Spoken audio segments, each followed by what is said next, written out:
Nədə peşman olursan? Bir gəl baş üstə.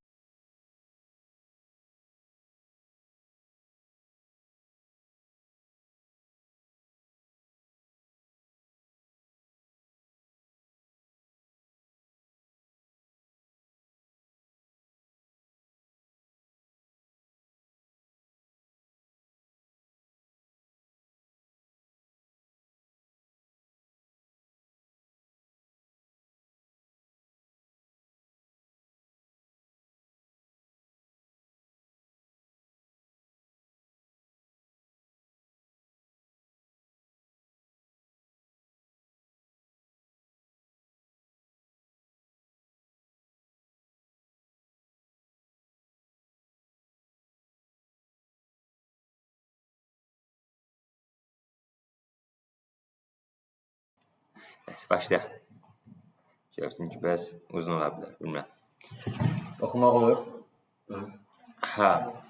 Deyə, axırıncı klassifikasiya bizim şeyimizdir, use case-imizdir. Bununla da machine learning-ə dayandırırıq. Düzdür, machine learning heç bir formada dayanmayacaq.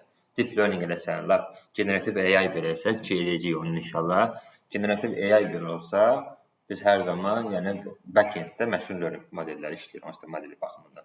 Bilirsiniz? Yəni, belə. Əsasən deep learning biraz fərqli modellər olacaq. CNN-dir, KNN-dir falan belə şeydir. Modellər olacaq, şeydir. RNN modeli var falan. Bax, dedim 15 dəqiqə baxış. CNN-də RNN var. CNN daha çox vizualizasiya modelləri üçündür. Deyək ki, number plate detection-dir, yəni video detection-lar falan belə. Video gedir belə detekt edir, obyektləri falan detekt edir. Onlar klassifay edir, nədir? Pişikdirmi, bu itdirmi, bu armadırmı, bu armudmu, onu detekt edir. Buna CNN modellərinə istifadə olunur. Digər modellər, database modellərdə, deep learning modellərində, onda RNN istifadə olunur daha çox. Daha ətraflı deyəcəyik. Orada işte convolutionların girməyi var, orada nə bilim şeylər var. Birinci convolution 1 var, 3 var, 5 var. Elə ki, insan beyni kimidir də. Bunu danışacağıq onun haqqında daha detaylı inşallah gələn dərsdə. Amma çox mövzu var deyə orada öyrəniləcək, yəni conceptual baxımından. Ona görə 1-2 dərslə bitirə bilməyəcəm. Mən böyütmə bir 3 dərs, 4 dərs deyərik, sonra 3 case-də işləyərik falan, davam edərik orada. Belə, mən əslində qalsaq biraz daha general bir informativ bir şey hazırlayıram. Onu sizlə paylaşacağam. Hə, bitirməmişim deyə paylaşmıram. Onu hazırlayayım. Əvvəla bizdə informasiya çox olmur, daha çox use case-dən öyrənmək istəyirdik. Amma baxıram ki, uzun dövrə yadda qalmaq üçün təkrarlaya biləcəyiniz formada bir şey hazırlayıram, yəni slide show hazırlayıram. Slide ola bilər ya, slide deyil əslində bir dəqiqə sonra slide çevirmək də olar əslində qalsa. Daha çox belə Word formatında olacaq, amma çox mövzu var. Hər bir mövzu ayrı-ayrı yəni, girirmişəm. Yəni burada baxsaq, qayda mən bir dənə göstərim sizə. Desktop-a girin, Burada deyildi, yox, hansını səhv etməmişdim. Burada yox idi, 5 dənə var idi. Şimdi görürsünüz, burada PPT-lər hazırlamışıq falan belə. Mən əvvələr bir dənə şey var idi, deyə belə hər şey hazırlamaq olur falan belə. Bu mənə aid bir şeydir əslində qalsa. O vaxt məndə var idi. Bunun biz formatlayacağım təbii ki, bunu formatlayıram. Mən o vaxt oxuyanda Great Learning-dən bir şey almışdım. Biraz bahalı bir şeydir bu. $15,000 idi yəni. Bir dənə certification şeydi. Orada bayağı bir qəşəng informativ məlumatlar vermişlər. Bunları kəsb edirəm. Çox şeylər var, məsələn, statistikaya girib falan belə. O əhəmiyyətli olmayan şeylər girişirəm. Bu deep down-dur. Bunu hamısını əzbərə bilsəniz, yəni mümkünsüz kimi bir şeydir. Yəni heç kimi. Adi bunun dəstək müəllimlər belə 10 dənə müəllim dərs verirdi. Hərəsi bir spesifik. Bu adamlar da ki, biri nə bilim, biri MIT-nin şeydir, professoruydu, biri nə bilim, UCL-in professoruydu falan belə. Yığmışlar bir şey, dəhşət kəllə insanları. Hamısı da belə ki, bunlar hər bir sektor elə ki, özünün research-dən gəlmiş insanlar idi, yəni belə. Dəhşət bir şeydir. Onu formalaşdırıram falan belə, package var idi. Deyə görürsünüz, məsələn ki, covariance matrix of coefficients falan var belə. Coefficient haqqında məlumat verir. Böyle çox, bu özəyindən verir də hər şeyə. Təbii ki, bunu formalaşdıracağım, sizə inşallah verilməyə planlaşdırıram yəni. Belə. Bu hər mövzuya görə var indi artıq şey deyil. Belə, nəsə, buradan öncə çıxar. Davam edək. Deyək, classification and hypothesis testing. Biz həmçə classification modeli işte hipotezaya çox girmirdi. Burada biraz hipotez haqqında məlumat var, yəni. Onda şey deyəcəyik, case'lər var belə, case'in içərisində. Testing project demişik. Travel package, purchase, prediction. Mən o vaxtda bir dənə startupda işləyəndə, interview alanda mənə bunu datanı vermişlər, sonra analiz elə. Sonradan elə oldu ki, bu MIT ilə şey eləyəndə, proje işləyəndə, həmin datanı götürmüşdüm. Verdim işte, nə istifadə eləməyək ki, onu da bunu vermişdim, yəni, ona yadıma gəlir, oradan olan bir projədir. Amma projenin özü necə yazdığımda yadıma çıxdı, yavaş-yavaş girəcək, yadıma düşəcək. Ondan sonra şeydir, bu ümumiyyətlə kontekstdir, çox girməyə ehtiyac yoxdur. Visit with us travel company'dir. Has to analyze the customer's data and information to provide recommendation to our policy maker.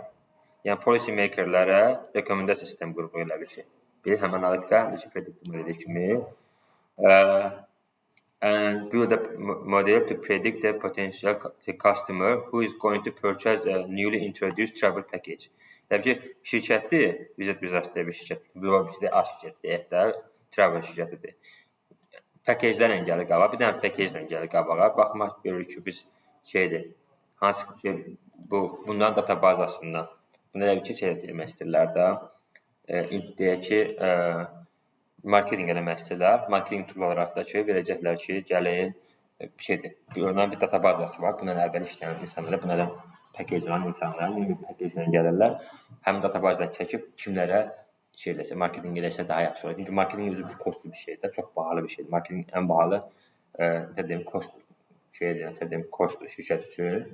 Nə qədər az eləsən, düşünün ki, insan başına olan bir kost gedir daha böyle təxminən. Hələsə 20 sentdən vursun, nə qədər çıxır yəni. Məsəl üçün demək, baxın dəyişir marketing. Elə marketingdə var ki, 20 sent, 5 sent falan kost edir. Əslə var ki, dollar, 500 dollar, 10 dollar kostu var. Artıq baxır da o şeylə, marketing toollarına. Nəysə, o önəmli deyil. Yəni tema bu ki, biz nə var? Biz potential customer-ı kim ala bilər də, kimə introduce eləmək daha maraqlı var yəni deyə. The model will be built to make predictions before the customer is contacted. Bildiniz? Okay. Buna girməyə ehtiyac yoxdur. Demək, nə var bizdə? Hər zaman kimi nə olur? Genəldə normal datasetlərdə şirkətlər də bunu eləyir, corporate bilir. İlk bir neçə dənəsi customer ID olur, şirkət ID-si olur falan belə ID-lər olur belə. Ondan sonra prod taken deyirik. Whether the customer has purchased the package or not. Bizim dependent variable'ımız ikincidir. Genəldə bu haqqında olur. Prosta da ikiyə qoymuşlar. O da içində idi. Prosta daha rahatçılıq olsun deyə qoyulub. Əslində axırda verilir çox vaxtdır. Bu amma yer dəyişilə bilər də. Baxın biznesə. Baxıb sənin databazdan yığma tərzinə. Və yaxud ki, bilmirsən, yığılır databazı, sonra da qərarlar verilir. Age var, anlayırıq biz məncə bunu. Type of contact var. How customers can contact it. A company visited or self-inquiry. Okay? Yəni, bilirsən, ya şirkətə önər verirsən, ya da ki, insanın özünə, yəni. So, city tour, city tire depends on the development of the city. Yəni ki, develop city'dir, city nə olur? Şəhər. Yəni ki, population'dır, nə? Facilities, living standartlarına görə dəyişir. Bilirsiniz, yəni ki, təbii ki, başı Azərbaycan çapında tarih 1-ə düşür, daha yaxşıdır. Tarih 2, tarih 3 olur falan. Və heç bilməmdir. Hələ tarih 1-ən böyük olandır. Bilirsiniz, belə. Yevlaxda şu tarih 3-ə. Ondan sonra duration of pitch deyir. Duration of the pitch, bilirsiniz, yəni danışıq da bu. Recommendation verildiyi speech deyil də ona. Salesperson speech-i. So the occupation of the customer bəllidir adından da, gender bəllidir, number of person visited, total number of persons planning to take the trip with the customer. Okay?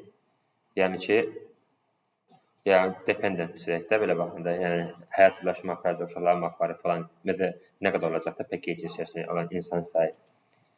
The number of follow-ups, total number of follow-ups has been done by the salesperson. Yəni, 2 dəfə əlaqə saxlayır da, bu adamın dil alındırsın deyə. Product pitched, Product pitched by the salesman, hansı product pitched olur.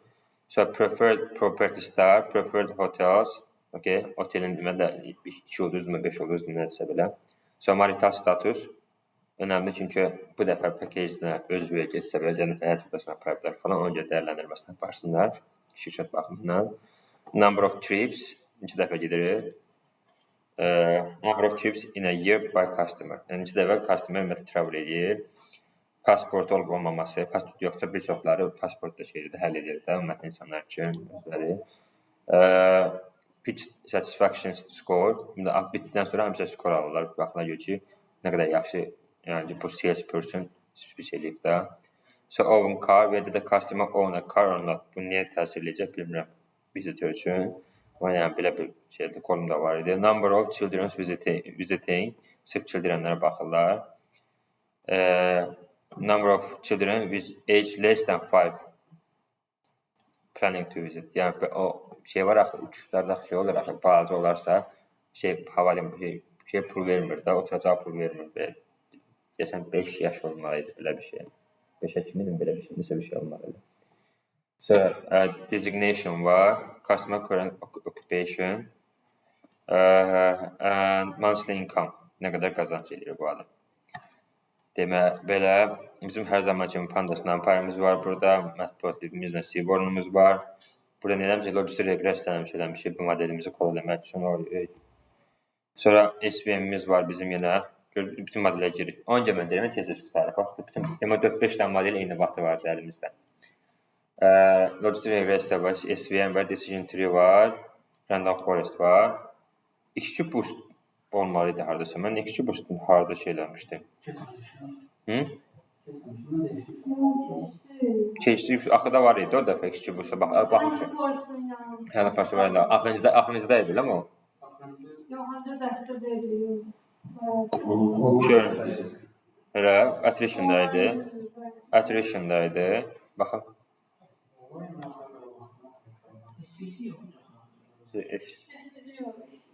Random şeydir. XG boost. Elə. Ondan dəst etmişdi.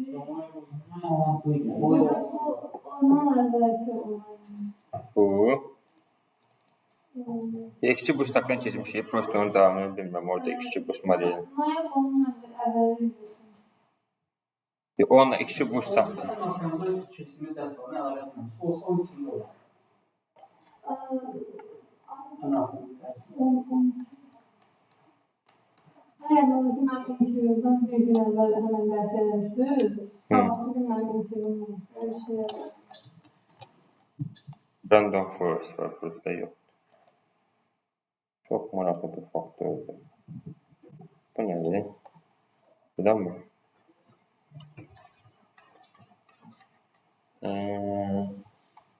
Bir saniyə verin, görəcəm. Imputation var. Model building, decision tree model, random forest model, backing model, ada boost var, gradient boosting var. XG boost burada var. Bu bizim şeyimdə var. Bunu keçməmiş. Hayda, bunu demək lazım herhalde.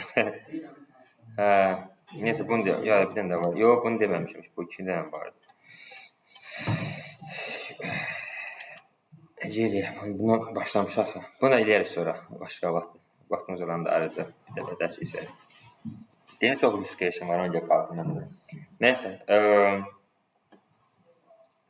Sonra model selection da var. Bax, SQL Learning, bax, bir şey verirsiniz. Modeller olanda, SQL Learning, bax, ümumi bizim package-dir. Onun içərisindən bir hissə götürürsən, linear model. Amma o linear logistic regression şeydir. Model selection deyəndə, model selection girəndə, bu özü olur, modelin optimizasiyaları üçündür.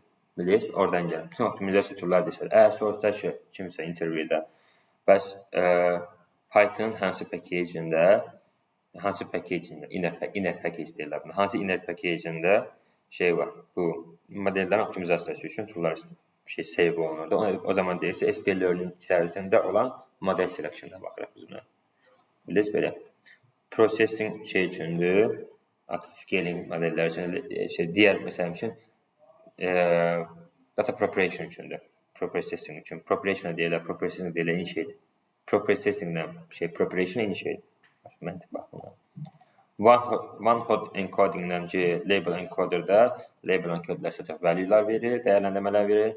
Hərəsinin özünə görə kateqorikal value'ların. One hot encodingdəki adlı feature'lar verir belə içərisində.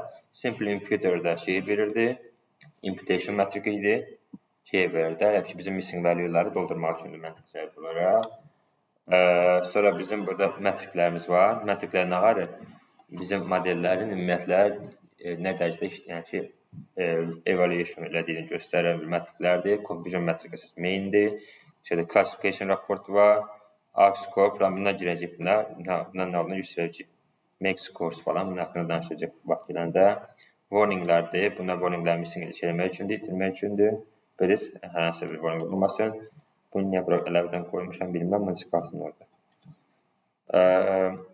Sonra biz packagingimizə eləyirik, read eləyirik. Bir də Excel formatındadır.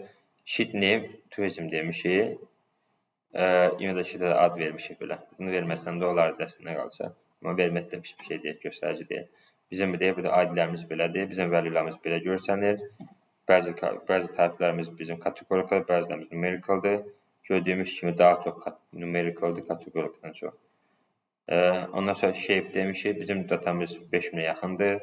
Kolum sayımız 20'dir.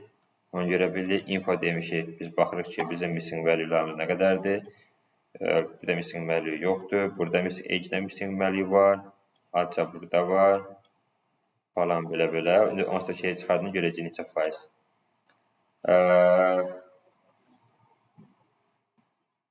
Nə oldu burada? Mesela demiş ki, check the percentage of missing values in each column. Okay.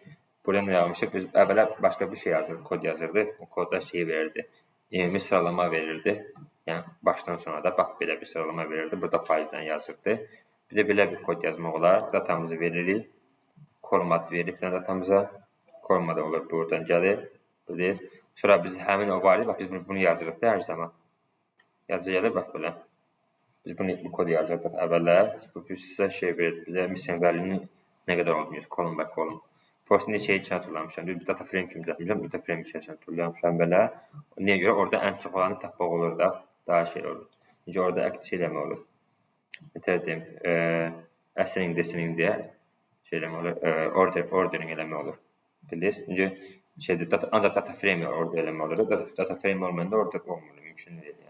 Biz bunu açsaq belə, biz bunu eləsək, run eləsək, sizcə run eləyək, olsun, görək də. Yəni, bu çox yaşayıb bir şeydir, koddur. Mən bunu bir yerdən görmüşdüm, özüm yazmamışdım, özüm alma gəlməmişdi yəni. Görəndə şey olmuşdum ki, wow, qəşəyiddə, yəni, bunu kim ağır eləyibsə alınmışsın kimisindən. Bunu əvvələ biz belə eləyirdik də. Bağcı atmaq lazım ki, görə biləm, şey eləyə biləm, əlavə eləyə biləm. İndi böyüdü. Biz bunu run eləyəndə görürsün, əvvəl biz belə gəlir daha bizim əlimizə. Hər bir kolum, yəni consecutively verirdi, sonra onun qabını poşlayır. Amma postu burada görmək çətin olurdu. Ən çox hansıdır missing olan falan belə. Bundan bunun heç bir fərqi yoxdur. Postu formalaşdırmaq olurdu ya da. Belə, görür ki, ən çox duration of pitch-də ya da 5% missing value var. Bəli?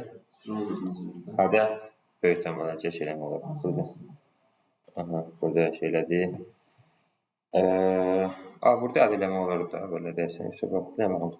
Amma burada deyirəm, bu funksiyanı mən bilmirəm, bu yeni funksiyadır. Bax, bu əvvəllər yox idi. Sizlə eləmiş oldum. Sonra, check the number of unique values in each column demişəm. Görür ki, ID-miz, bizim customer ID-miz hərəsi uniquedir. Bizim age-də 44 dənə unique value'miz var. Month income-da ki, 2475 dənə. Bunlar normaldır. Bu kategorikaldır. Bu bu kategorikaldır. Amma bu kategorikaldır. Ancaq bu atılacaq, bunda saxlanacaq. Numerika fərqli ola bilər, sən həs fərqli olsun. Amma şey deyil də, yəni dəyərləndirmə qatır da bunlar bizim datamıza. Ona görə biz nə dedik? Dropping custom demişik belə, custom adı tutulamışıq belə, in place true deyirik. Niyə buna tezə keçirim? Eyni şeylər dəfələ görürük, yəni bu. Sonra describe demişəm, transform eləmişəm belə. sırf kateqorika value'larımın dəyərləndirməsinə baxmaq istəyirəm. Görürəm ki, mənim ortalamam burada 37. Mən niyə bura baxıram əsas belə? Birinci informativ məlumat verə bilərəm buradan. 75-ci persental nə qədərdir, 1000 nə qədər, median nə qədərdir falan belə məlumatlar verə bilərəm. Çox vaxt şirkət sahibləri ona data adamı olmalarını da proqram adamları deyirlər. Onlara bu hissə daha maraqlıdır. Onlar buna baxıb dəyərləndirmə eləmək istəmirlər. Onlar bunu görmək istəyirlər. Bilirsiniz? Yəni ona görə şirkətdə işləyəndə inşallah, yəni bu da əsas məsələ. Vay günəm də 60 yaşın üzərində kim bilər, kim nə vecmədi. Görür ki, bizim bəzi value'larımız, əslində bizim value'larımız çox dəyərləndirmə fərqli qatmır yəni. Income-dan başqa digərləri okeydir. Yəni bu income yerli income-dır, mən də biləm. Yox, monthly. Bizim varmış bayağı. Necə ola bilər? Bu qədər olsun ki. Söz şeydir, monthly income yoxsa yearly income bəlkə bu. Yearly income olsun bu. Maraqlı. Neyse. Check out the unique category in each categorical variable. Categorical variable'larımızın biz keçirik içərisindən. Buradan görmüşdük də biz. Biz buradan dəyərləndirmə eləyə bilirik bu ikisini. Həm buradan object type-lara götürürük, həm də buradan dəyərləndirmə apara bilirik. İkisini də baxaraq görək ki, numerical-dırmı, olmalıdırmı, olmamalıdırmı? Məsələn, bəzən ola bilsə, burada object type yazıla bilsə belə, buna integer yazılır, amma integer deyil. Və ya da ki, burada object yazılır, çünki bir dənə value'miz var ki, object type-dir. Bir dənə value'miz var. Onca bütün datamız object olur. Yəni ki, kimsə insert eləyəndə, database-yə vuranda, object kimi olubdur bunu. Even though it's valuable, numerical. O zaman atılıyor, object type olur deyə biz ona diqqət eləməliyik. Belə şeydə, əsl use case, real life use case-lərə çox olacaq şeylər, çox görürsünüz yəni. Neyse, biz oradan kategorika variable tapmışıq, adları bunlardır. Ya da ki, kategori çizə bilərsiniz də, məsələn, column kategorika yazıb belə, datan yazırsınız, kategorika yazırsınız, oradan çıxırdı avtomatik Python-da içindən bu var funksiya. Orada biz nə demişik? Value count demişik. Value count nə verirdi? Kim nə deyə bilər? Value count nə verir? Hər bir sütunun içərisində rəqəmlər nə qədər içərisində boş sətr var, nə qədər listing var, onu göstərir. Value count? Value count hər bir kolum içərisində, kategorika kolum içərisində, bilirsiniz, bax bu var ya, kategorika kolum. Bu nədir?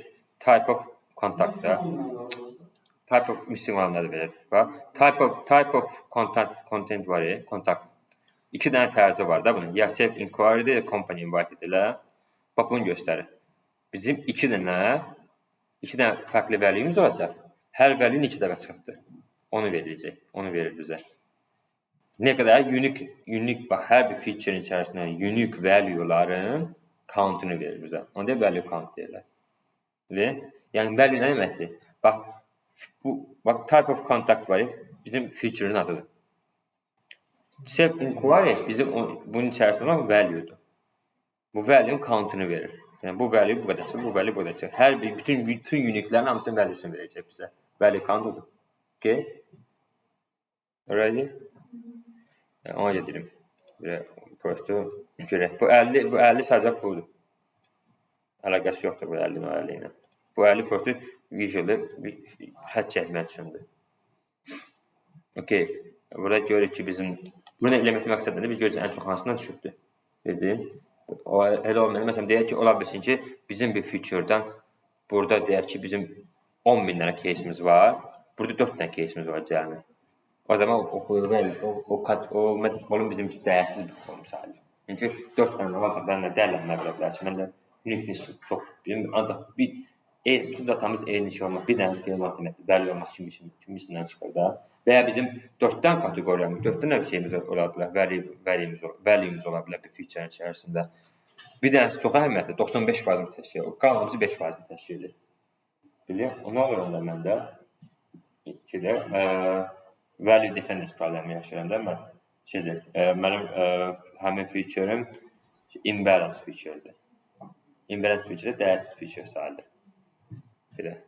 Independent feature-lər içərisində. Necə? Belə bir şey. Ben burada görürəm ki, okey, o elə pis deyil yəni. Qəşəng bölünmələr. Burada qəşəng bölünmə, burada qəşəng. İki versə bax freelancer. Amma freelancer bu götürüb biz kateqoriya üçün. Çünki o biri dəyərləndirməmiz normaldır. Onsa böyütmə bizim modelimiz bunu çox, bu iki dənə kolumu çox dəyərləndirməyəcək. Bu okey bir şeydir. Bildiniz? Amma var yüzden məndə bir dənə çox olsun, diğerler hiçbir şey olmasın. Onda hiç məndə kolumu saymıyor. Çıxar. Okey, normalde burada hamısı gördüyümüz kimi value'lar, bölünmələr pis deyil. Okey. Female niyə belə yazıblar şey? Hə, bizim burada həm ki nəyə baxırıq? Bəzi ola bilər ki, bizim iki dənə kolumuz olar. Birinə yazılar self inquiry ayrı yaza bilərlər. Birinə self inquiry birlikdə yaza bilər ya da train yaza bilər. Bir də burada tray var elə. Əslində eyni şey, eyni məntiq deməkdir. Buna tutabilirlər oradan. Ya da burada sual işarəsi var. Bizim bir dənə kolumuzda sual var. Bir sual olacaq. Bir dənə mənim deyək ki, missing value'larım var. Bir də sualım var. Sual missing value sayılmır da. Məsələn, o da missing value içərisinə girməlidir. Onu da mən missing value kimi dəyərləndirməliyəm. Yəni mən həmin datanı missing value çevirməliyəm. Və ya da ki, burada tray olanda bir formada bu ikisini birləşdirməliyəm. Bilmə eyni şeydir məntiqdə. Mən burada gəlirəm, burada görürəm, bax, burada normal hissələri idi, small business falan belə. Male, bax, male, female. Eyni şeydir də bu. Mənim 155 datam ayrı sayılır bu ikisi bir-birindən. Olmamalı axı. Eyni şeydir. Onca mən bunu dəyişməliyəm falan belə. Görürəm, burada mənim number of person visiting var. Buna baxın, kategorikal kimi götürülür. Bilirsən, number of visiting. Bir baba numerical dəstədən qalsa bu, amma kateqorika kimi götürüblər, bunu dəyərləndirməliyiblər. Eyni zamanda number of follow-ups'dır. Numerical kimi götürüblər. Əslində kateqorikal idi. Kateqorika kimi, amma əslində numerical idi. Biz bunu çevirə də bilərik də, belə normal hala. Sonra pitch'dir, bu da elə.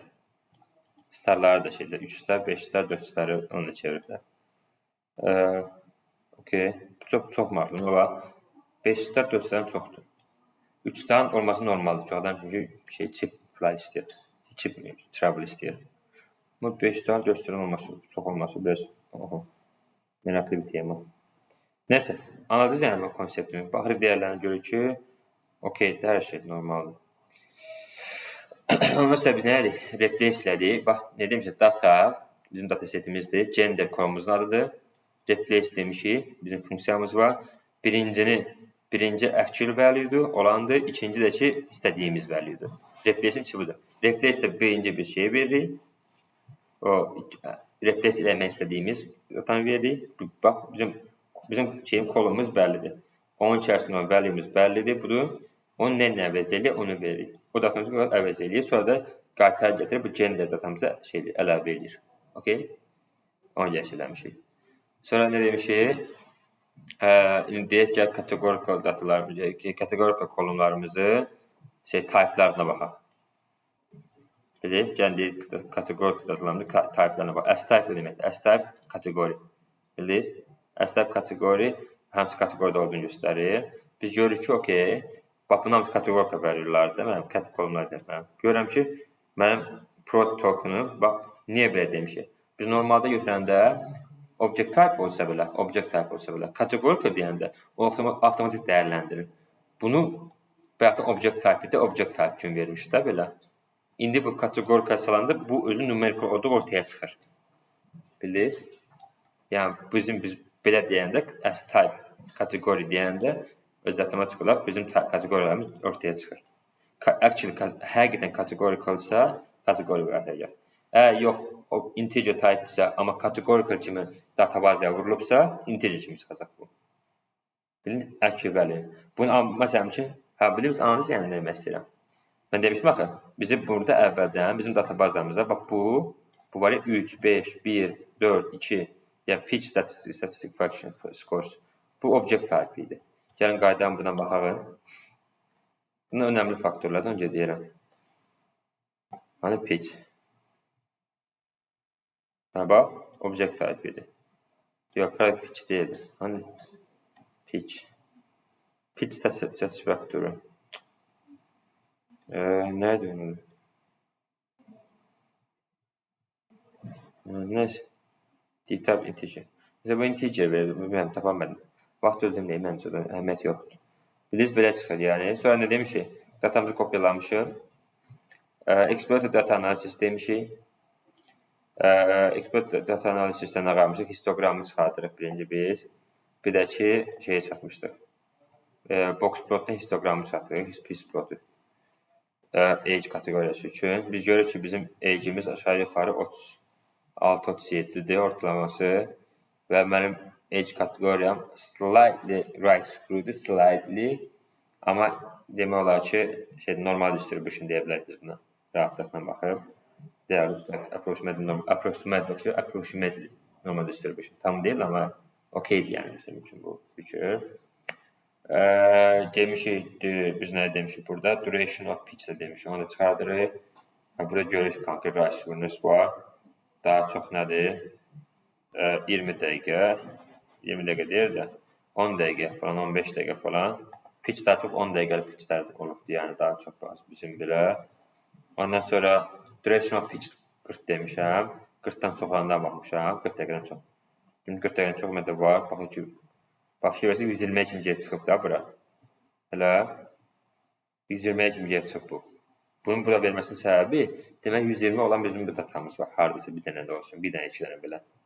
Onca buranı veribdir, yoxsa burada kəsib atardı yəni. Onca mən 40-a baxmışam ki, 40-dan çoxlarına baxım da, görməyək qədər mənim datam var ümumiyyətlə. Dataya baxmaq üçün, bax buna qarır, bu şeydir, sözərək datamızın içərisində bunu koyulub da biz filtrə ilə bilirik datamızın içərisində. Bilirsiniz, filtration metrikidir bu. Çünki həmin iki dənə mənim kolumum var ki, bax 126 və 127 dəqiqə. Danışardım onu, böyük ihtimal 2 saat izah elə. Ondan sonra bu nə görə? Bu da right screwness var, income'da right screwness var. Daha çox 25-26 min dollarlandı, illiydi böyük ihtimal. 40 olanda baxıram, bax demişəm, monthly income 40 mindən yuxarı olsun və 120 mindən aşağı baxmışam bu iki dənə şeyə. Çünki şeydir, 120 mindir, yoxsa 12 mindir? Yox. 40 mindən böyük və ya 12 mindən aşağı. Bu iki hissəsinə bölümündə. Həmən 12 mindən, məsələn, burada demişəm 12 mindən aşağı olsun, 40 mindən böyük olsun. Görüm, databazamda tez çıxın məni. Görürüm ki, gəlmiş cümlətlərin məndə 4 dənə informasiya var. Onu mən burada monthly income-əsini. Görürüm ki, mənim 95 min alan var, bir nəfər 98 min alan, 1000 alan var, bir ki 46 min belə bölüşdürülüb. Ondan sonra nəyə çalmışıq? Number of trips demişik. Burada görürüm ki, okey, məndə right screwness var. Bax, value count var idi. Yəni, nədir? Bax, value count. Demişəm ki, number of trips demişəm. Onun value count'ını çıxardıram. Normalize nə? Percentage-ni verim. Demişəm, normalize percentage verim. Normalize verir, percentage. Bunu çıxartsaq, bizə say verəcək. 2-dən 2 dənədir, 3-dən 2 dənədir, 1-dən 2 dənədir belə. Amma normalize true deyəndə həmin bunların ümumi bizim databazın neçə faizini təşkil edir? Mən 2 30 faizini təşkil edir. 3 22 faiz, 23 faizini təşkil edir. 1 13 faizini təşkil edir falan belə. 22-dir, 20-dir olmadan belə çox az təşkil edir. Number of trips. Çox insan ildə 2 dəfə təbir edir. Çox insan 30 faizi, 31 faizi deyə bilərik buna. 22 dəfədir çox az bir insana, amma var, müəyyən bir adam var ki, 22 dəfə təbir edir. Şimdi sən bu gəzdir, söz edirik. Okey, deyə 52 faiz, bu toplansın bu, 53 faiz deyə bilərik. Şeydir, 2-3 dəfə trip eləyirlər. Buna biz outlier demişik digərlərinə. Hansılar ki, duration demişik 37, dəqiqədən çoxlarını demişik şey olsun. Cəmi 2-3 dənə observasiyamız var ki, onlar 2-3 dəfə olanda 37 dəqiqədən çox şeydir. Bu speech edibdir. Biz bunu ata bilərik rahatlıqla, çünki outlier'dır. Qatlarını düzəltmək də olmur. Ya biz onu medianla falan əlaqələndirməliyik, çək eləməliyik. Çünki qəp çox böyükdür da bir-birlərinin. Normalda 20 dəqiqə içmədir speech. Amma bizim orada 126-127 datamız var. 37 baxın, 37-dən sonra çox silmə olar da. Demişik ki, bizim inkamımız 40 mindən çox olanda ata bilərik, 12 min az olanda ata bilərik. 4 dənə çıxdığımızın burada bax, 4 dənə bizim şeyimiz var idi. Bunları da atırıq. Ondan sonra da ne demişik? Drop observations with number of trips greater 8-dən böyük olana da atırıq. Niyə 8 demişik? Buna bax. 8-ə kimi okeydir. Müəyyən bir faiz təşkil. 8-dən sonra nə qədər düşür aşağı? Bilin 8-dən sonra qalxır 19, 21. Buna hamısı adlayır. Çünki 2-3 dənə data olacaq burada. Yəni bu deyək bundan 2 dənə, bundan 3 dənə, bundan belə. Hərəsindən bilməm. Bəs bir dənədir. Hərəsindən bir dənə ola bilər böyük ehtimal. Ona baxa bilərsiniz sonra özünüz. Okey, ona da atırıq getsin. Atmağı da nağarırıq. Görürsünüz, atma da budur ki, indeksi seçirik. Bu bax, görürsünüz, bax həmin bu databazı çıxardıq, bunun indeksini götürürük. İndeks deyirik, çıxardıq, in-place tool ilə əvəz edirik. In-place tool da həmin at və ona əvəz edə kimi deməkdir. Bilin, in-place yadınıza gəlir. Sonra number of person visiting gəlmişik. Görək ki, bizim burada 1 və 5 çox azdır. Okay. Mən value count demişəm, bu number of person visiting-ə. Görürəm ki, mənim 1 cəmi yumurtanı 0.7%-ni təşkil edir. 5-dəki 0.06%-ni təşkil edir. Ümumiyyətlə bizim databazdan. Okay. Occupation demişik. Freelancer cəmi 2 dənə var da, yadına gələ bilər. Okay. O da şeydir. 0.04%-ni təşkil edir. Sonra city tire demişik. Görürəm ki, mənim city tire 2-də çox az düşübdür.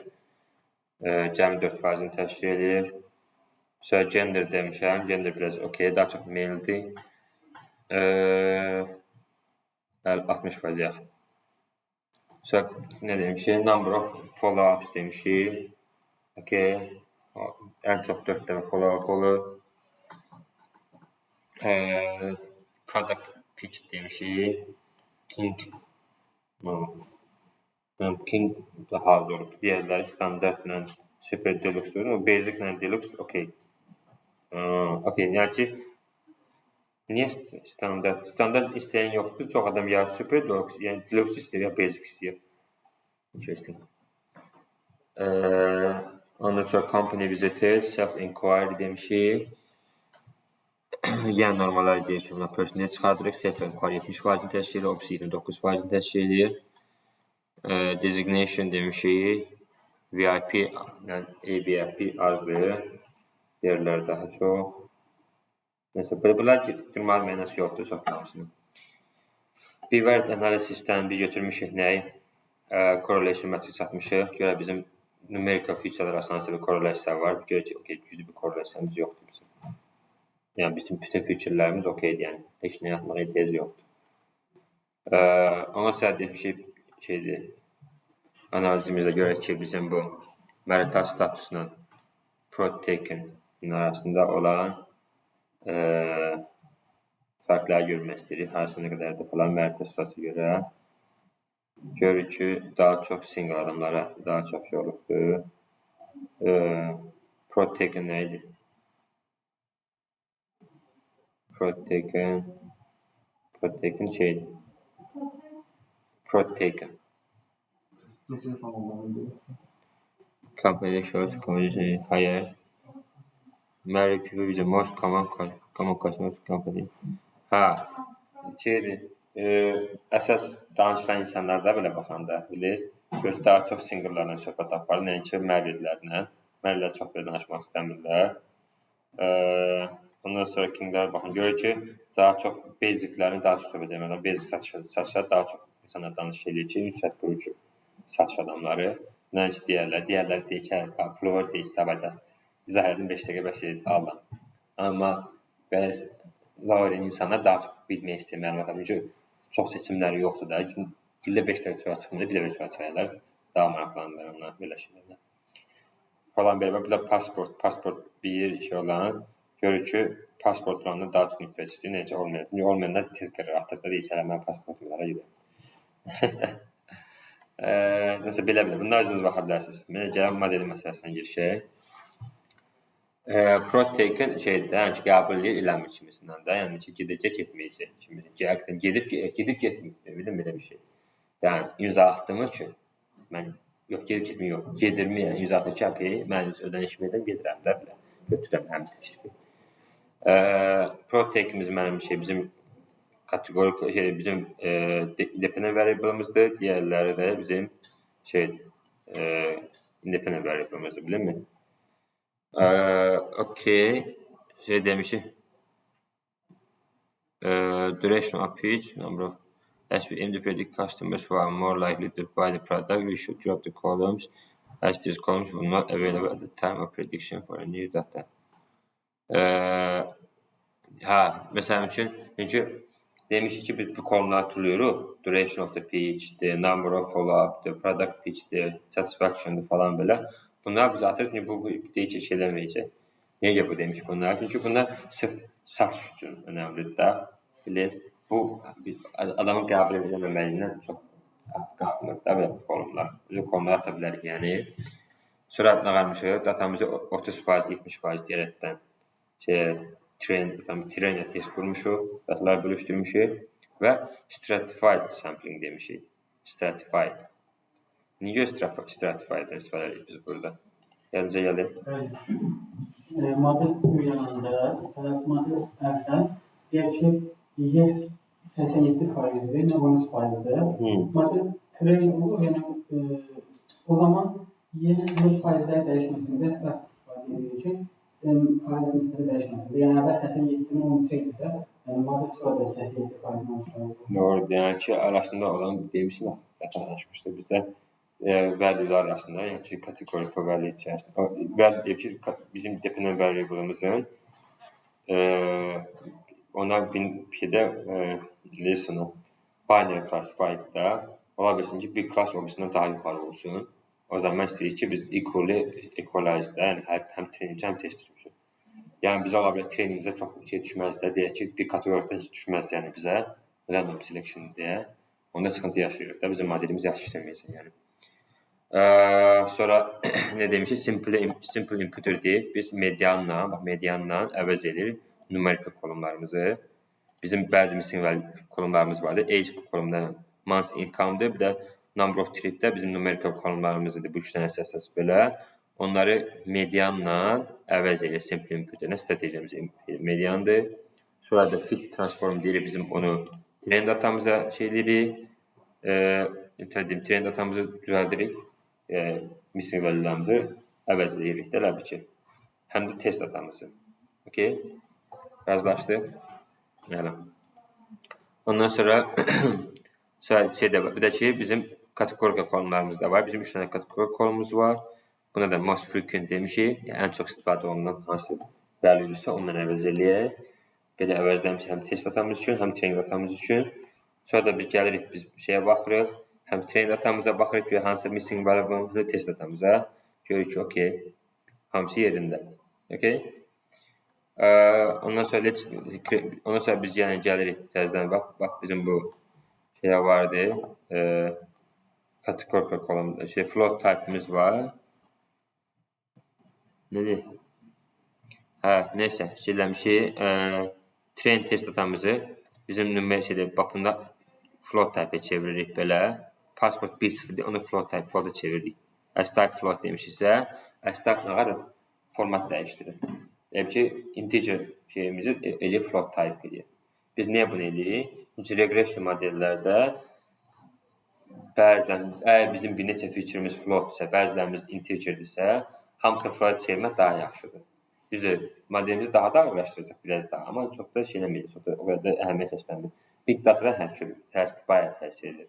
Amma small datalarda, machine learning modellərində o qədər də yox. Okay. Sonra kategorik variable'larımız bizim bunlardır. Buna biz elite dummy variable'a çeviririk. Həm şeyimiz üçün, həm trainimiz üçün, həm testimiz üçün. Okay. Görə bilirsiniz bura. Mən böyüdüm biraz da. Daha yaxşıdır. Okay. Belə, indi biz başlayacaq modellərimizi eləməyə, danışma modellər haqqında. Gəl, məncə ara verək. 5 dəqiqə. Mən də boğazım qurudu.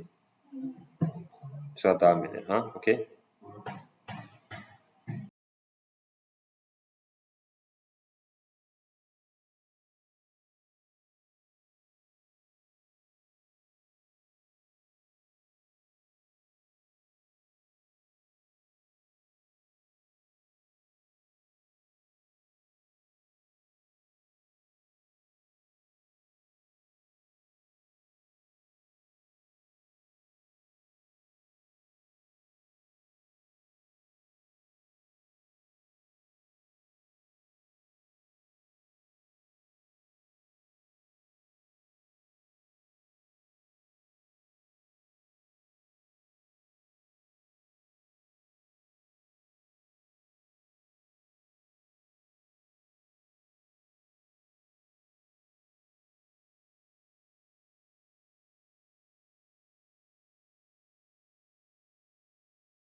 Model evaluation var, kriterion demişik.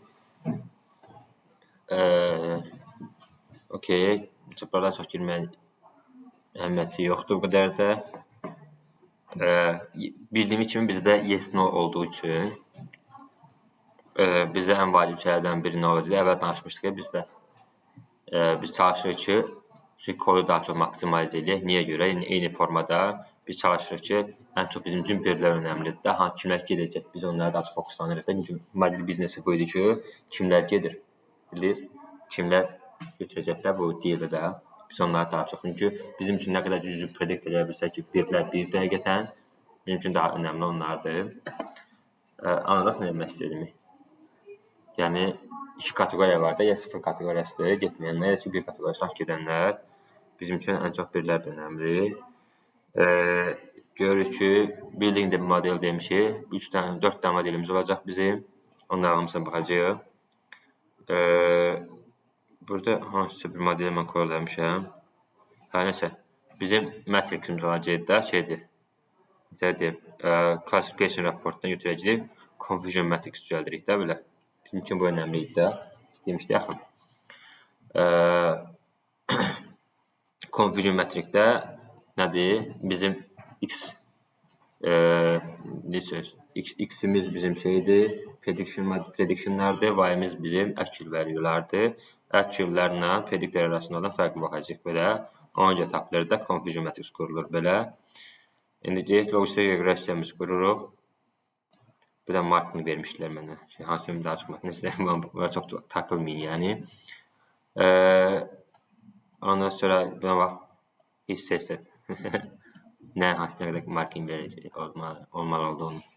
Logistik reqressiyada modeli kol edirik, funksiyasını kol edirik. Sonra bizim train datamıza fit edirik həmin modelimizi. Biz tapırıq ki, bizdə performans matrixini çıxardırıq. Bizim recall'umuz 25%'dir. Which is too bad. Eyni formada biz test datamız üçün də şey edirik, 23%'dir.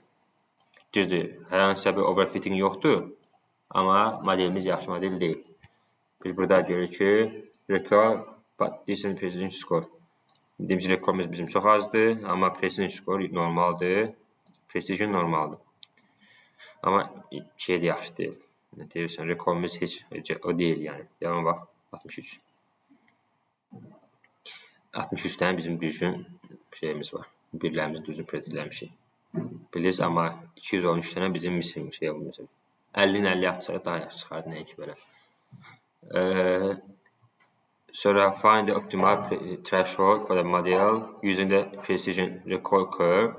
Demişdik axı biz istəyirik ki, precision recall arasında müəyyən bir əlaqə quraq. Görək ki, ümumiyyətlə bizim modelimizdə işləyir. Biz də görürük ki, burada okey. Bizdə bu var idi, precision recall arasında şey dedik də. Çünki precision artdıqca recall azalır kimisindən. Bizə bir kəşf nöqtəsi tapırıq ki, ən mükəmməl optimal yerində şeydir, toçkasını. Biz belə görürük ki, bizim okey 33-də təxmini 25'dir bu yoxsa.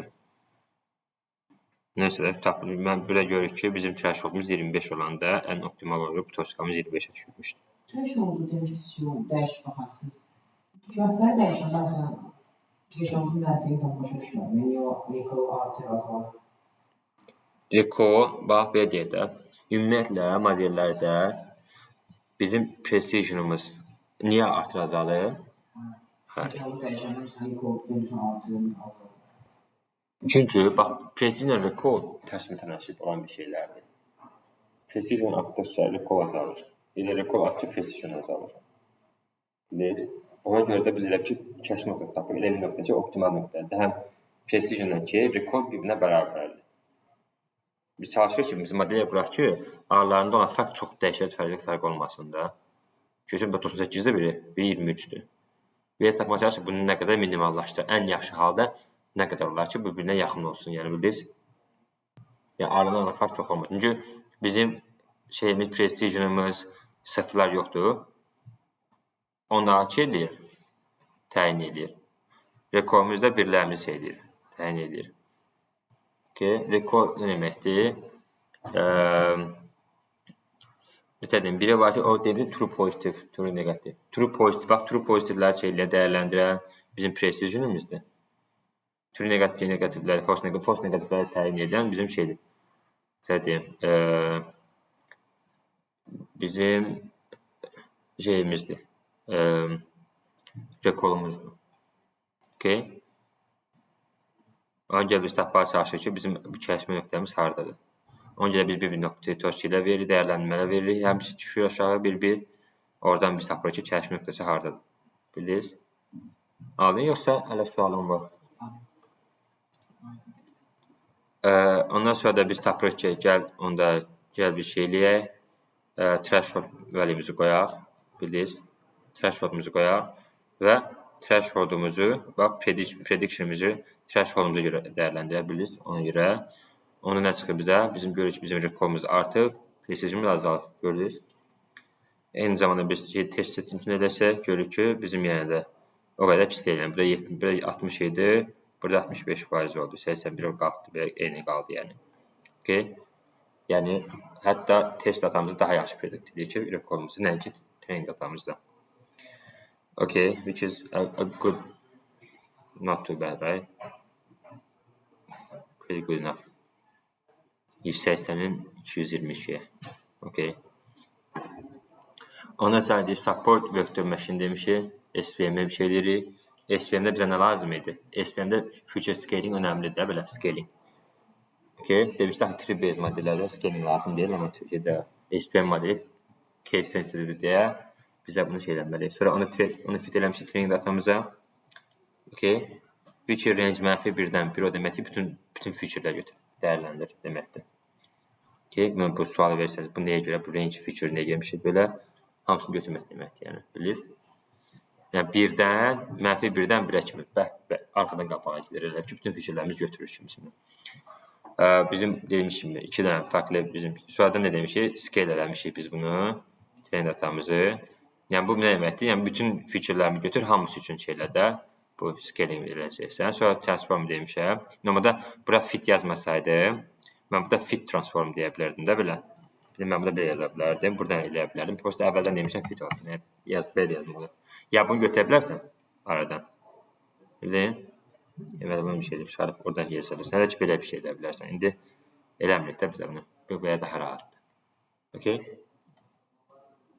Hələ nəyə görə yarayır bizdə bu bilərəndə?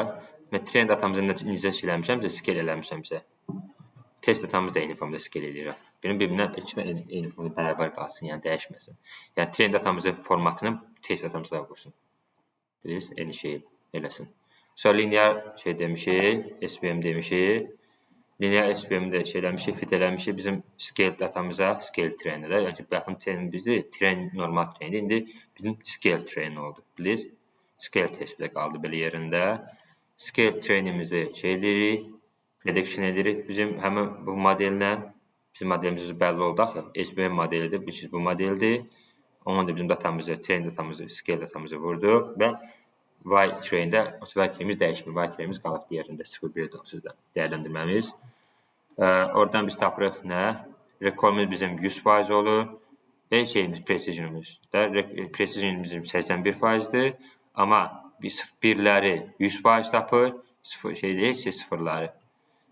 Birlərdə 0. Çox bərbaddır da bu, aşırı bərbaddır. Test üçün də baxırıq, görürük ki, yenə test üçün eyni vəziyyətdir. Yəni, nə deməkdir bu? As a data set has an imbalanced class distribution, the model almost always perfectly predicts zero. Bilirsiniz, bizim datamız imbalanceddir. Imbalanced datanı yaxşı işləyə bilmədi bu. SVM imbalanced data üçün yaxşı deyil. Demişlər, imbalanced datalar daha çox şeylər yaxşı təyin edir. Tree-based modellər daha yaxşı. Tree-based кейsdə imbalanced dataları özü avtomatik inbuild olaraq müəyyən bir funksiya var ki, backgroundında, hansı ki, şey edir, solve edir o problemi. Amma SVM-də eləyə bilmir. Gəl deyək, threshold'unu tapaq şey üçün, linear modeli üçün threshold'unu tapaq. Görürüz, bizim threshold'umuz yenə 25'dir. Bilirsiniz, onun üçün təyin edirik. Biz görürüz, bizim accuracy'miz artıbdır. Şeydir, bizim şeyimiz, rekolumuz 0 üçün azaldı, bətən 1-dən 82'yə, amma 0-dan qalxdı 57'yə. Bilirsiniz, bu əsas bizim üçün budur da, yəni bu önəmlidir. Yəni, Görür ki, burada test datamızda başım yuxarıdır. Əladır. Yəni, okey. SVM model linear deyil. Linear modelimiz overfit deyil, çünki bir-birinə yaxındır. Hər dəyərləndirməsi, həm precisionimiz okey, yaxındır bir-birinə, həm də ki, recall'umuz. Okey. Oradan da gəlirik ki, deyirik ki, okey, SVM-i gəl eləyək də. Kern ölçünə baxaq. Kern SVM, RBF deyə. RBF-imizə baxırıq, görürük ki, okey, bizim sırf normal hal deyək də, hər hansısa bir bizim şeyimizə precision recall arasında olan şeyə baxmır, dəyərləndirmir, thresholdumuzu dəyərləndirmədən, sırf simple modeli qurulanda belə görürük ki, okey, RBF modeli ilə olan SVM bizə bayaqdan 0 idi, 32-dir, which is a good prediction. Recall üçün. Buradakı 26-dır. Deməli, bizim overfit deyil o qədər modelimiz. Which is a good göstəricidir. O qədər bax 0-dan 26-ya qalxdı. Which is a good prediction. Gəl deyək ki, eyni formada gəl thresholdumuzu tapaq. Görürük, bizim thresholdumuz 2-dir təxmini. 17-dir hətta. Okey. Ondan sonra biz həmin modeli üçün, thresholdumuz üçün dəyərləndirməmizi eləyək. Görürük ki, bizim recall'umuz 78-ə qalxdı. Okey, train datamızda. Test datamızda da ki, 68-ə qalxdı. So far, the best model is this, right? Amma gəl decision tree-yə baxaq deyirik. Decision tree normal, simple decision tree qurduq. Fit elədik model datamıza. Ondan sonra predict datamızı çıxartdıq üçün, train datamız üçün. Görürük bizim recall'umuz burada 1-dir, bu da 1-dir. This is a perfect distribution. Amma test datamızda 368-ə. Nə oldu? Modelimiz overfitdir. Okey, overfit və clearly overfit yazmışıq bura. Amma gəldik ki, APP method tuning edirik. Grid search-lə. Çünki problem budur ki, simple model qurmaq olmur. Simple tree çözmür da bizim datamıza uyğun gəlmir. Yəni, ona görə tuningdən eləmişik. Burada max step demişik, max lift node demişik və minimum sample split demişik. Bu 3 dənə feature nə deyirsən, 3 dənə parametr üçün grid search edirik, bir baxırıq hamısına. Bilirsiniz? Bu nə deməkdir? Arrange. Arrange yanınıza gələn danışmışdıq biz. Arrange neyindir? 2 dənəsini götürüb, bu 3-cü faktordakı onunla ara verir də, elə bir şey. Deyək ki, gəl bizim modelimizi ondan sonra da bu neyindir? Bu şey verir də bizim grid search-dən sonra alan ən yaxşı feature-lərimizi verir. Feature-lər deməyim də, feature-lər sözlük parametrlər verir. Tapın ki, mənim max stepim 21 ən yaxşıdır. Bilirsiniz, bax, buradan çıxan, içərisindən çıxan. Max lift nodes demişik 250-dir. Minimum lift split-dəki bizim 10-dur. Bunlar ən yaxşı şeylər göstəricilərdir.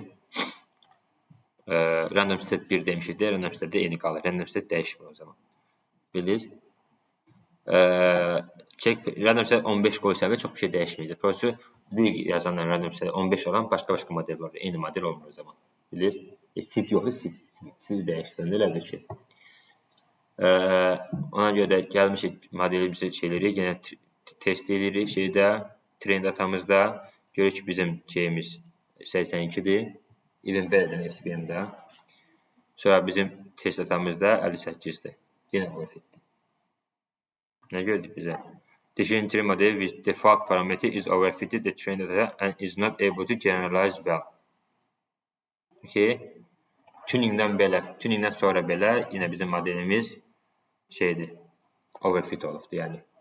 Bilirsiniz? Çox bir şey dəyişmədi, yəni. Tree-based modelimiz yaxşı deyil o zaman. Okay. Visualization deyəndə biz bunu danışmışdıq. Kolumlarımızı götürür adlarını, sonra bizim bu sadəcə bu shape-i verir bizə. Bunun shape-ini verir bizə. Amma içini doldurmaq məsələsi də bax buradan gəlir. Bildin? Tree plot deyirik. Tree bizim modelimizin özüdür, adıydı. Yəni, plot tree-dəki şeyimizi verir. Həmin tree-nin visualizasiya necə olsun deyə onu verir. Bildiniz? Belə. Bunu əzbər bilməyiniz lazım deyil. Lüboy bir yerdən götürə bilərsiniz. Buradan götürə bilərsiniz. ChatGPT-yə yazsanız belə verəcək yəni sizə bu format. Bildiniz? Əzbər mən də bilməm. Əzbər desəniz kağıdına qalın deyil yəni. Bunu qur, onu qur, belə filan format verə bilərsiniz hər formada yəni. 100 növü var yəni. Sonra ən vacib şeylərdən biri budur. Feature importance-na baxırıq bizim həmin tree-based modelin. Okay. Feature importance görürük ki, monthly income ən vacib göstərici ki, normal məntiqlə belədir, yaşlı önəmlidir. Sonra gəlir digərləri. Görürük ki, ən designation VP olması çox bir əhəmiyyət şey eləmir. Həmək kəsb eləmir. Sonra random forest demişik. Random forest modeli qurmuşuq. Simple random forest modeli. Simple random forest modeli üçün predict olubdur training datamızda. Görürük ki, bizim yenə rekomuz 1-dir. Test datamızda bizim 47-dir. İkisindən göstərici deyil, o qədər də. Sonra nə demişik? İndi burada nə eləmək olardı? Burada yenə şey eləmək olardı. Grid source-la yenə də parametre tuning eləmək olardı. Prosto bunu böyütmə eləməmişəm. Olmadan onu eləmək. Özünüz elə bilərsiniz. Burada çox şeylər elənə bilər. Yəni, hələ ki, mükəmməl model qurmamışım. Yəni, prosto bütün modellər dənəmişik də kimisindən. Mükəmməl modelə qorxmayacaq. Çalışsaq, modelin içinə girək, parametr tuning eləyək, tuning best, range-ini böyüdək, balacaladaq, şey eləyək. O bayağı bir vaxt alan bir şeydir. Onu bütün modelə üçün qurmağa çalışsan, onu bütün projeni eləmiş, qurtarmış olarsan da, proje böyük proje deyəm. Sonra feature importance-na baxmışıq biz burada. Kolumlara görə görək ki, monthly income-da age and number of triplər bu şey biçimdə, random forest biçimdə əhəmiyyətlidir, yəni. Okay, bu qədərdir, yəni. App learning-i silə bilərik. Niyə siləmirəm? Buradaymış onu. Okay, anladıq. Bu yüzden çox düşməyəcəm. Biz bir də gəlin, bir dənə bu modelə baxaqın tez. Perfectly roasted premium coffee beans demişik. Burada objektiv nədir? Burada objektiv the roasted coffee nədir bunda deyə şey deyirəm. Datanı izah edəcəm tez. Çox girməyəcək bu şeylərə. Eyni şeylər də olsa bilirsiniz belə. Buraya girməyək. Gəl prosto random forest datamıza, modellərə baxaq. Bunu keçək. Çünki bundan bir də vaxt ayırmayaq da sonra. Bu biraz dərin mövzudur. Classroom-a qoyaram bunu da. Özünüz baxarsınız bəlkə. Tabii burada nə ki, mən burada pipeline-dan danışırdıq. Burada pipeline modeli falan qurub buradan şey eləmə olurdu. Prosto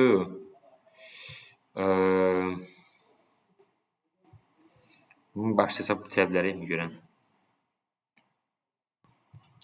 Onu başlayıb bitirə bilərik görəm. Gəlin birə gedək. Opsi dərsin bir 15-20 dəqiqəsində alarıq da bizə maksimuma. Başlayaq bunu tezəyə. Geçsin sonra şeylə. Olar elə bir şey. Okay. The object nədir? The roster corporation named Casey Roster has encouraged you to predict the quality of the roster roasting instrument output. Demək bir də şeydir, coffee roasting məşinidir. Onun şeyini baxmaq istəyirik də, belə quality-ni dəyərləndirmək istəyirik. Görünə qədər yaxşı roasting edir. Which will be used to determine the price of coffee beans.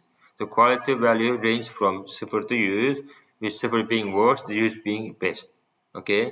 Yəni bir sözlə bir dənə coffee məşinidir. Coffee məşini coffee-ni roast edir.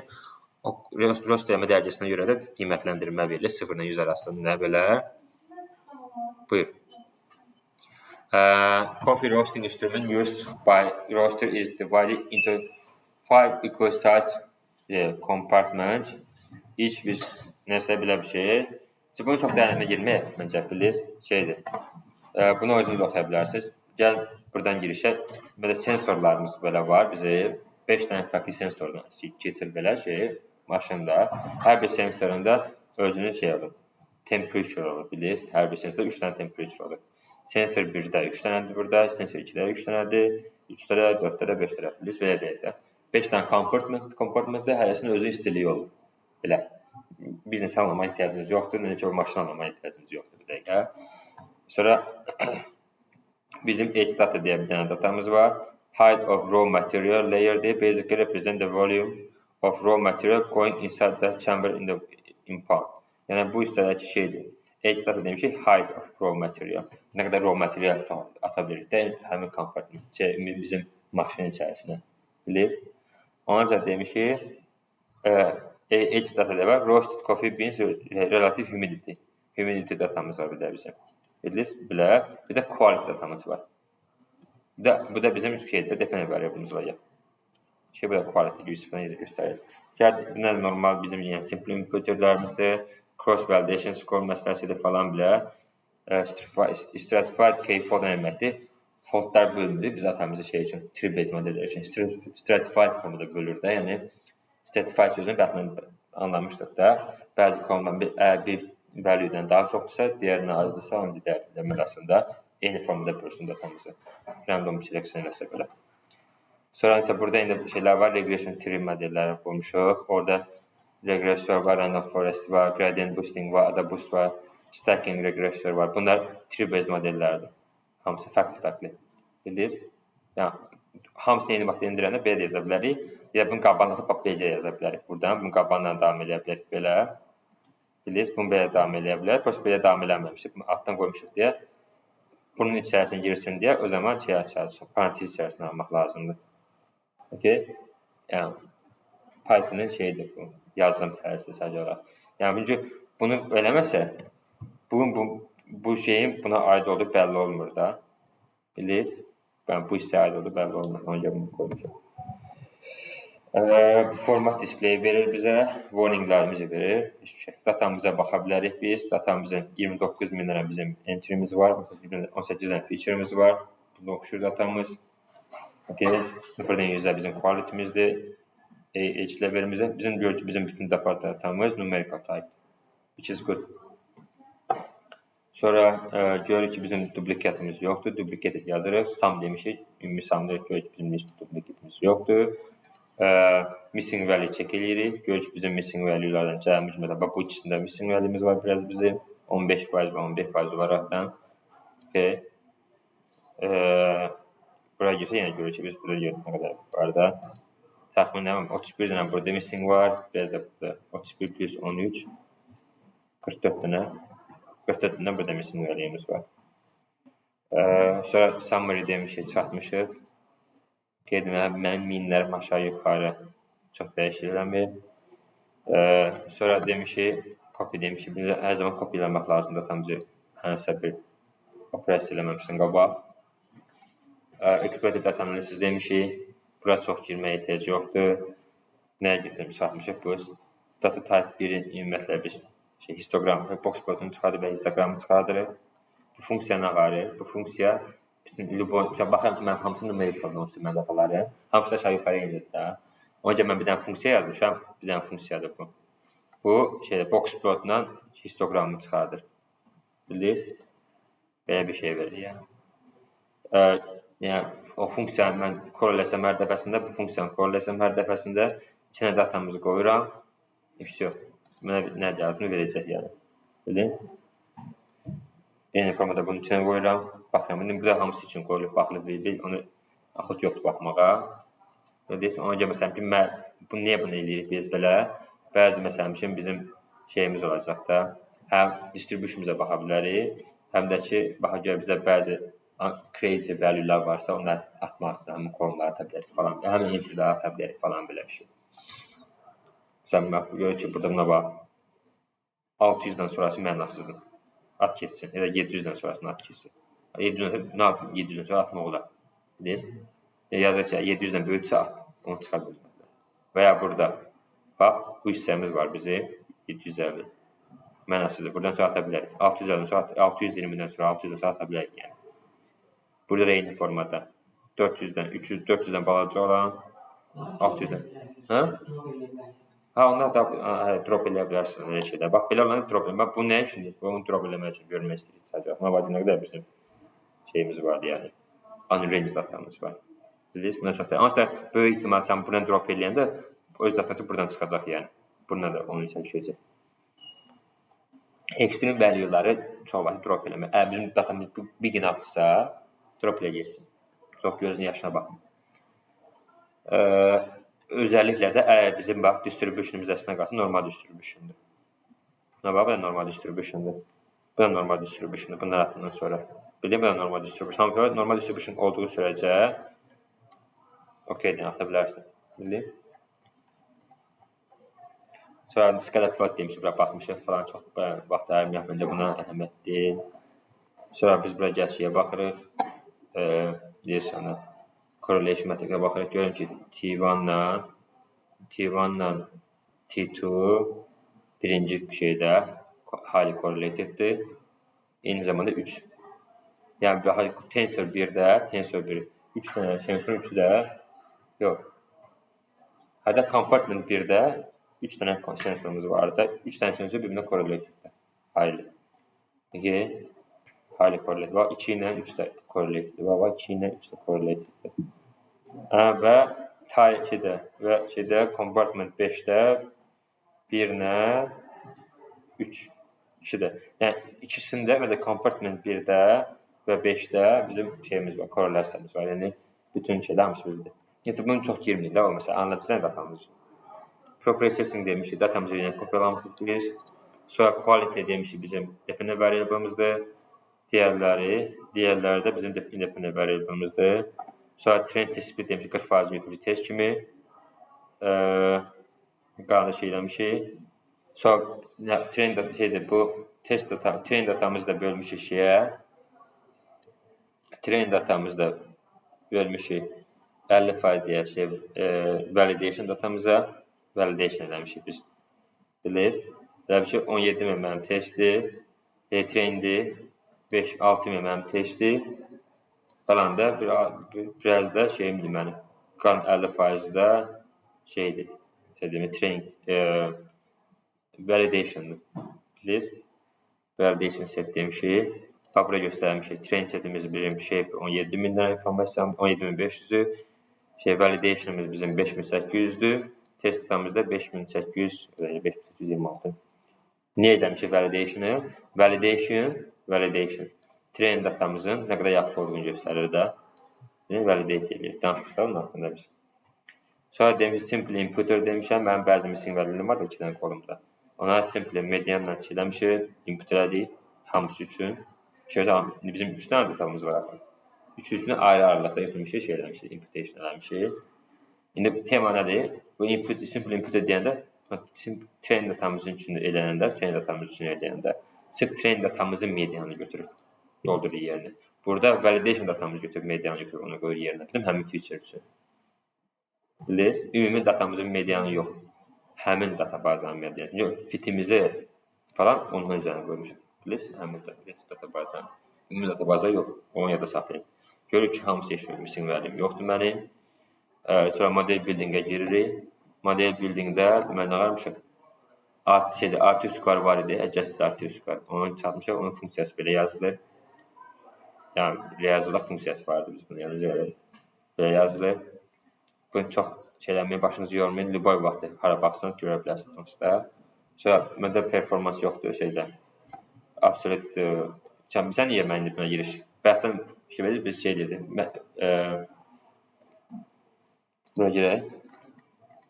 Bayaqdan biz nəyə aradıq? Nədir? Modelimizi belə təyin edirik də, biz 0-1'ləri. Elə indi bizim axım şeydir, categorical format deyil axı bu. Bilin? Regression da bizim şeyimiz, independent variable'ımız. O zaman bizim regression'dır deyə bizi özü validation'ımızı, biz çekimizi bilirsiniz, metrik üzərinə yox da, belə metriklər üzərinə, adjusted R-square metrik üzərinə eləyə bilirik. Ya da ki, performans metrikimizi mean square error üzərinə apıla bilir. Errorumuzun reytimizə baxırıq. Nə qədər error rate aşağı olarsa, o da yaxşıdır da bizim model. Modelimizin yaxşı olmamağını indi biz regression metriklər üzərinə apara bildik də. Hədə OLS kimi, hədə elə bir şeylər də. OLS daha çox linear modellər üçündür, amma yəni okeylər, analiz konseptlərəm. Sonra mean square error var, mean absolute error. Mean absolute errorda bir şey, actual value-dən predicted value arasında fərqi tapsan, pozitiv olur. Böyük də olsa eyni şey deyil, balaca olsa fərqi. Sadəcə bu tərəfində olsa, bu tərəfində olsa məsafəyə baxırlar da, bilirmi? Mean absolute value-ni bilirsiniz də, mean absolute value orada belə 10 çıxılsın 5, 5'dir, 5 çıxılsın 10 da 5'dir də, yəni hamısı pozitiv value-si. Bir-birinin arasında fərqə baxır sadəcə. Bizdən nə qədər biz burada bizim matriksimiz bu dəfə RMS-i götürəcək. Sonra MA-yi götürəcək. MA mean absolute error-dur. R-square-ə baxacaq, bir də adjusted R-square-ə baxacaq. Adjusted R-square-la R-square arasında fərqdir ki, adjusted R-square əgər biz hansısa bir feature əlavə eləsək, həmin feature-lərin bizə modelimizə daha pozitiv təsir olacaq, olmayacağını göstərir də. Yəni əlavə feature bizə köməyə dəyirmi? Ya tree-based modelə baxaq. Tree-based modeli qurduq. Normal trend, X-trend, Y-trend dedik. Ondan sonra R-square baxdı ki, mənim MS'im 0-dır. MA-im də şeydir, bu trend datamız üçündür. Bax, trend datamız üçündür bu. Okay, səhv eləmir. Adjust R-square-imizdə bizim bir mükəmməl göstəricidir. Amma overfit olacaq böyük ehtimal. Mən validation datamızda düşübdür. Validation datamız 7-dir. 78-dir falan belə adjust R-square-imiz. Deşentidir, is overfit. Niyə? Çünki burada 1-dir, burada 78-ə düşübdür bir avtomatik olaraq. Validation-la şeydə bir-birinə yaxın olmalı. Test train test yox da. Bax, train-lə test bir-birinə yaxın olması olduğu kimi validation-la maksimum yaxın olmalıdırlar. Bilirsiniz belə şeydir bizim modelimiz. Overfit modelimiz. Yəni ki, biz bu modeli üstündə crash olmaz yəni bu model. Okay? Təbii ki, bəlkə müəyyən parametr tuning eləsəm üçün dəyişə bilər də bu şey, amma eləməmişik də təbii ki. Sonra random forest-ə baxırıq, eyni şey random forest-ını qururuq. Heç nə, modelimizə şeylədik, şeyimizi çıxartdıq, bizim funksiyamızı korlədik. Bu nə qarır? Bu mətrikləri verir də, bizə bu 4 dənə matrik. Biz görürük ki, RMS-im mənim 2-dir, BNP 5-dir, 98-dir, RMS-ilə şey. Adjust R-square çox fərq yaranmadı. Which is perfect. Okay? Burada mən görürəm ki, mənim validation'ım da okeydir. Var fərq baya, amma çox da şeydir. Çox da yoxdur yəni, daha normaldır. Bilin, tree-based modeldən random forest daha yaxşı nəticə göstərir. Overfitting var, çünki 98-dən düşübdür, 89-a da, amma çox da deyildi, o qədər də dəhşət deyil. Bagging regressor demişik, bagging şeydir, modeli istifadə olunur. Bagging modeli eyni random forest kimi bir modeldir. O modeldə şeydir.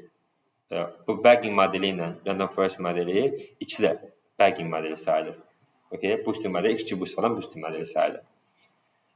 Eyni konsepti fırladır. Deyək ki, o da hissələrə bölür, müəyyən funksiya. Eyni şeydir, slight difference var. Məsələn ki, bagging regressorda bütün featurelərdən istifadə olunur. Random selection olmur. Amma random forestdə featureləriniz də random select edilir. Bir dəfə 15 dənə feature'un varsa, 10'unu 8'ini götürür də hər şeydə, hər bölünmədə. Okay? Hər dəfə eyni üsulları tədqiq səthində random forest isə fərqli şeydir. Fərq ondadır. Bir də buna baxırıq, çıxardırıq, görürük ki, bizim trend datamızın şeyi 97'dir, test datamız 86'dır. Daha çox overfitdir bu. Bildin? Əslinə qalsın. Yəni RMS-i çox fərqlidir. Fərqinə bax, RMS-in fərqinə bir dənə gəlsən. Amma burada RMS-i... Overfit? Ha, var bir dənə overfitting. Yəni, okeydir, amma mən tam razı olmazdım yəni bu şeyləndə. AdaBoost var. Bu da boosting modelidir. Bizim 2 dənə AdaBoost vacib, 2 dənə boosting modeli var. Bir AdaBoost'dur, bir XG boost'dur. Amma buna qədər danışmaq istəyirdim. Bu boosting modellərində görür ki, R-square -1'dir, adjust R-square -2'dir. Boosting modelində R-square düşə bilər, yəni mənfilərə gedə bilər. 0-dan -1-dən bir arası dəyişir. Dediniz? Görür ki, adjust R-square-imizdə bizim -0.09'dur. Okay. Model is overfit'dir. Başlayayım. Model is overfitted and does not generalize based on both train and validation dataset demişik. Niyə demişik? Çünki buna bax, 0.02'dir. Çünki burada çox aşağı nəticə verə bilərdi, normal bir şey. Post bir tərdə biz baxırıq. Qarşılıqlı dəyərləndirmə məsələn kimi baxır, bilirsiniz? Qarşılıqlı dəyərləndirmə 0.02, bunu 2 kimi baxır, bu 9 kimi qalxır da belə. Bilirsiniz? Ona görə. Qarşılıqlı dəyərləndirməyə baxarsınız. Şeylə baxmayın. Value-ların özünə baxmayın. Yəni, bu bundan balaca ola bilər. O demək deyil ki, okeydir yəni. Bildiniz? Sonra XG boost demişik. XG boost normal random XG boost. XG boostun bayağı parametrlər dəyişək çoxdur. XG boost ağır bir modeli, çox ağır. Hətta ən ağır model deyə bilərəm. Çox yaxşı bilinən modellərin içərisində XG boost çox ağırdır. XG boostda amma çox işlər görünür. Ən yaxşı tree-based model deyə bilərəm. İkisi də. Həm XG boost, həm də ki parametrini düzgün eləsəm, random forest yaxşı modellərdir. Görür ki, mənim şeyim R-square 78'dir, adjust R-square 78'dir. Baxın, MSC ilə o da yaxını bir-birinə validation setdə və R-squared-dən çox dəyərlənmə fərq eləmir. Mən bax, bu çox yaxşı. RMS çox dəyişməyibdir. Yaxındır. Okay. Extremely high for both training and validation dataset. Görmüşsünüz ki, RMS eynidir. Çox dəyişməyibdir. Aralarında. Nəmə baxım mən. Sonra nə demişik? Model performance comparison demişik. Bütün modelləri bir yerə qoymuşuq. Mən baxıram ki, burada dəyərləndirə bilirəm də bütün şeyləri.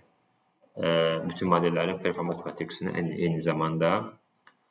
Validation setimizə demişik. Validation'da bir qoymuşuq.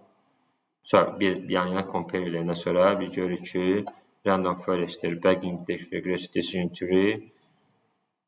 Bunlar okey nəticə, bunlar normaldır, yəni. Yaxşı nəticə veribdir. XGBoost niyə götürməmişim? XGBoost-da ayrıca sonra eləmək lazımdır, üstünə oynamaq lazımdır falan.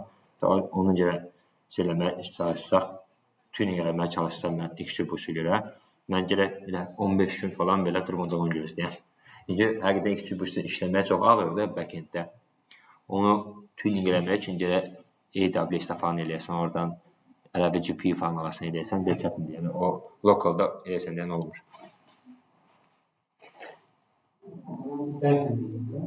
Bəli, başla.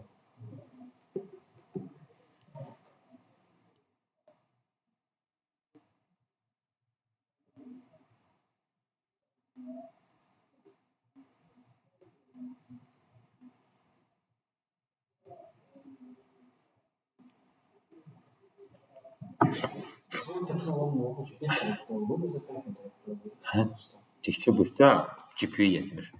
Kompüter çəkə bilmir, tab yetirə bilmir. O problemi biz data science daşıyırıq. Science çəkir, prosto optimize bir model deyil də, yəni. Bildiniz? Çünki buna baxsan, bir dənə xırda bir şey deyim sən, buna bax. XGBoost-da girək, buna baxsan, buna qədər parametr var. Gördük. Ona görə. XGBoost çox powerful bir modeldir, yəni çox powerful. Çox yaxşı bir şeydir. XGBoost haqqında çox oxumayın məncə, 25 araşdırma edin. Beşə model. XGBoost məsələn üçün categorical feature-lərə, modellərə yaxşı deyil, amma regression modellərinə mükəmməldir. Cücük qoyur yerinə, yəni. Çox indisini qırır, həqiqətən geçir. Düzgün tün eləsən, boşun gəlir, dəhşət bir şey. Daha çox ona görə məsələn üçün bu bu AWS daha çox XGBoost-la işləyir. Bir çox modellər, özün backend modellər, predictive modellər. Neysə. Sonra tuning demişik. Demişik 3 dənə şey üçün, bu 3 dənəsi üçün. Hani demişik nə bagging regressor üçün şeyləyə, parameter tuning eləyək. Eyni formatda bir dəyişən bir şey yoxdur. Bayaqkına eyni şeydir. Sonra demişik, sonra da həmin modelimizi tapırıq. Biz tapırıq ki, ən yaxşı parametrlər bunlardır. Onun yerinə qoyuruq. Sonra şeyləri, performans çək eləyirik belə. Görür ki, okay, adjust R-square 96 ilə şeydir. Bu da, okay, overfitting var. Çünki mən bax, RMS ilə şey arasında fərq çoxdur. Yəni, trainingdən validation arasında. Amma adjust R-square-imiz okeydir, yəni. O şey var, yenə də overfit var bu modeldə. Tuningdən sonra belə. Biz bu modeli ata bilərik bu onu. Bildik. Sonra decision tree demişik, regressor demişik. Decision tree regressor modelimizdə onu da şey edirik, belə parameter tuning edirik. Sonra həmin parametrləri tapdıqdan sonra, yerinə qoyuruq. Yəni train edirik, görürük ki, bizim şeyimiz R-square, RMS-imiz bizim şeydir. Çox fərq var arasında, validation ilə train arasında. Amma adjust R-square də okey, çox fərq yaradıbdır. Ona gəlir, bu da overfit sayılır. Gəlir, biz demişik ki, eləyək. Neysə onu. Model performance comparison choosing the final modellərdir. Axıncı modellərdə baxırıq 3 dənə model. İkinci model misalını. Tune demişik. Decision tree eləmişik. Bu bagging elədik. Bagging oldu, bu oldu. Üçüncü hanı? Random forest eləməmişəm axı mən. Random forest elədim mən şey. Yox. Baggingdən bu üstündə şey edik. Random forest eləməmişəm mən. Random forest. Hı? Yuxarıda olan da istiyorum. Random first deyir. Random first mən eləmişəm. Parameter tuning eləməmişəm. Parameter tuning eləməmişəm. Burada yox. Şimdi burada elədim sonra. Random first sonra elədim mən. Random first yox, eləməmişəm. Yəni eləmişəm, sonradan buradan çıxmışam. Özünüz də eləyə bilərsiniz də bunun 2-1-2-dir. Yəni məncə üstündə işləyin də prosto. Şimdi burada bagging var. Şimdi random first point-ini eləmişəm bəlkə baxım.